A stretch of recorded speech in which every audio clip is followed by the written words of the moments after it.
શું તમે યુદ્ધ સાયરનની આ વાતો વિશે જાણો છો? જો નથી જાણતા તો ચાલો હું તમને જણાવું.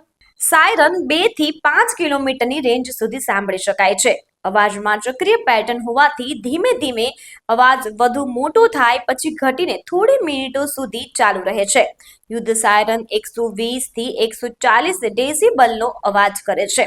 ભારતમાં 1962ના ચીન યુદ્ધ, 1965 અને 1971ના ભારત પાકિસ્તાન યુદ્ધ સમયે ઉપયોગ કરવામાં આવ્યો હતો.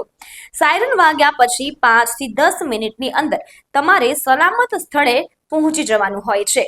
તો મને કોમેન્ટ કરીને જરૂરથી જણાવો કે આ વાતો વિશે તમે જાણતા હતા કે નહીં, અને તમારા મિત્રો સાથે આ માહિતી છે તે જરૂરથી શેર કરો, અને સાથે જ અમારા ડિજિટલ પ્લેટફોર્મને લાઈક, ફોલો અને શેર જરૂરથી કરો.